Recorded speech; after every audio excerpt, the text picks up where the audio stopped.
And in part 2, we will look at the splitting of the 6-carbon sugar, which is fructose 1,6-bisphosphate, into the 3-carbon sugar, which is glyceraldehyde 3-phosphate, and its isomer, which is dihydroxyacetone phosphate. So stage 2 begins with step 4, which is the splitting of the sugar, the 6-carbon fructose 1,6-bisphosphate, into two 3-carbon sugars. So this step is catalyzed by the enzyme aldolase, and you will get two types of different sugars, which are dihydroxyacetone phosphate and glyceraldehyde 3-phosphate. So for information, G3P is on the direct pathway of further glycolysis, but DHAP is not. Therefore, DHAP has to be converted into G3P by another enzyme, which is triose phosphate isomerase. So for information, DHAP is a ketose, while G3P is an aldose. Okay, here is a brain teaser. What will be the consequences if a 6-carbon sugar was converted into a 4-carbon plus a 2-carbon sugar instead of two 3-carbon sugars as what is happening in glycolysis? Think about it.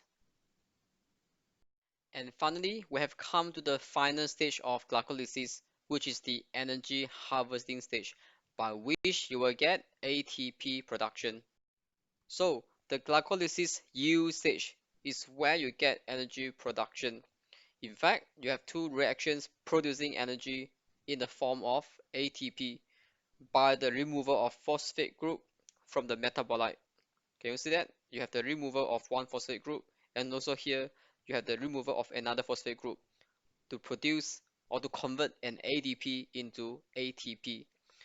And because for every glucose molecule, you'll get two G3P production, and therefore, for every glucose molecule, you're going to get 4 ATP production.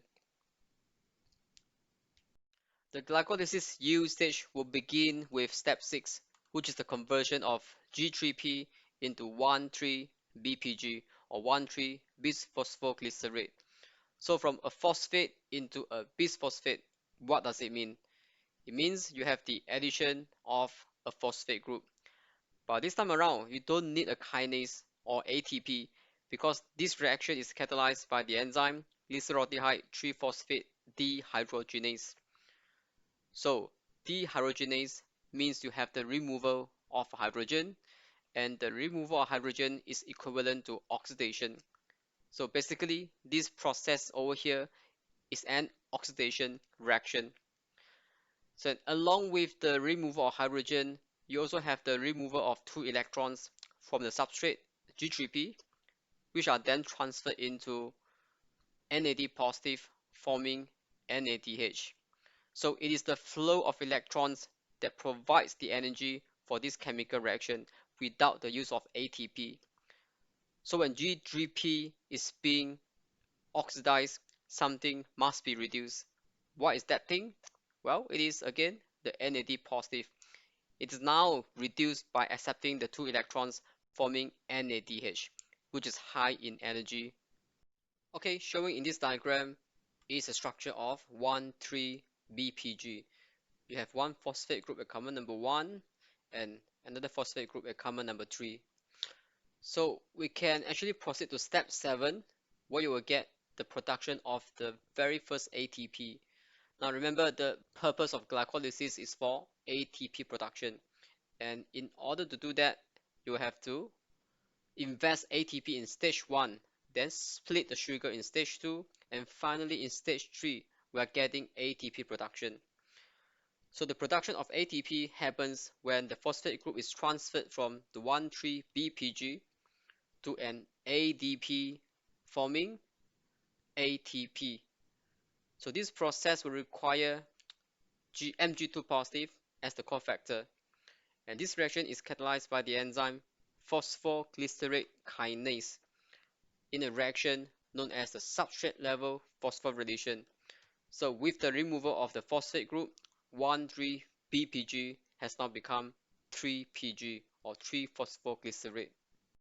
And then in step 8, the phosphate group at carbon number 3 of the 3-PG is transferred to carbon number 2, which is the central carbon, becoming 2-PG. So this reaction is performed by the enzyme known as phosphoglycerate mutase. So essentially, this is an isomerization step. By transferring the phosphate group into carbon number 2, we have energized 2PG a little bit, but still not enough to produce another ATP. And therefore, we need to increase the energy potential of this molecule by removing one water molecule in a process known as dehydration. And the dehydration of 2PG into PEP will be carried out by this enzyme enolase. So you can see that with the help of enolase, one water molecule is removed from 2PG and it has now become PEP or phosphoenolpyruvate. So PEP is a high energy molecule and it also has a high phosphoryl transfer tendency. It simply means that now PEP is more likely to lose its phosphate group to an ADP to form an ATP. Why is that so?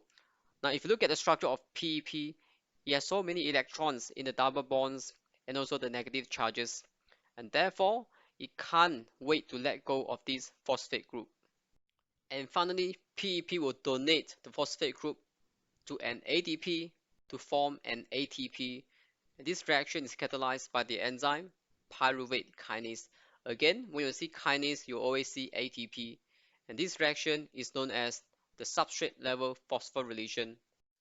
Okay, we have now gone through the full glycolytic pathway.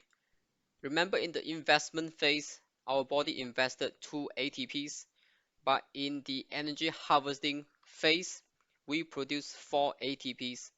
As a result, with the glycolysis of every glucose molecule, our body produces 2 ATP molecules, which is not a lot. But remember, this process can happen without the presence of oxygen, and it does not require specialized organelles such as mitochondria for power generation.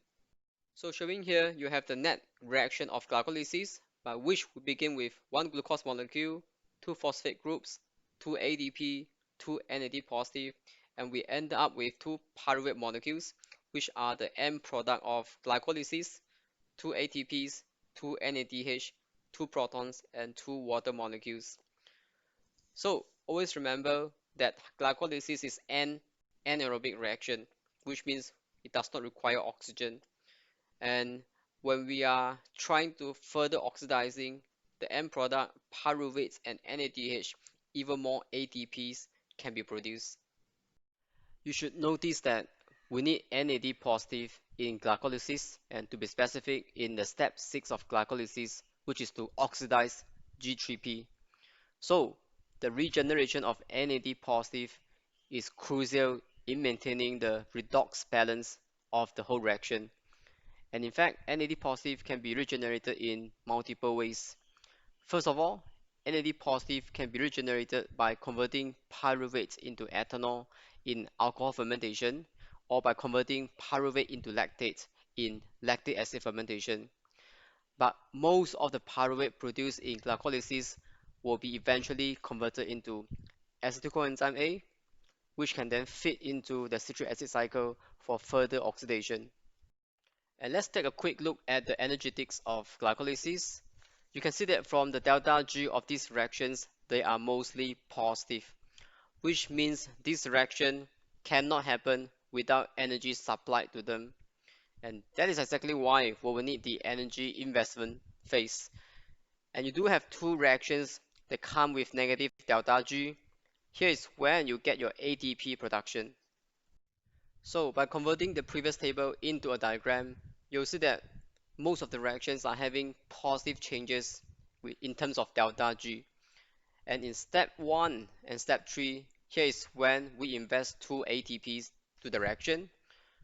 While then in this reaction and the last reaction, you see a big drop in delta G. Here is when we get ATP production.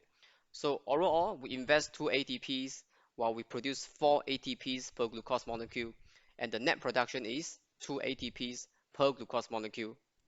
Okay, in your slide, you will find this rep for glycolysis, and I found it being interesting and helpful at the same time. So please feel free to take a look. Okay, with that, we have come to the end of this session. So always remember, glycolysis is the breakdown of one glucose molecule into two pyruvate molecules. So pyruvate is the end product of glycolysis, along with the production of two ATPs per glucose molecule. Okay, thank you.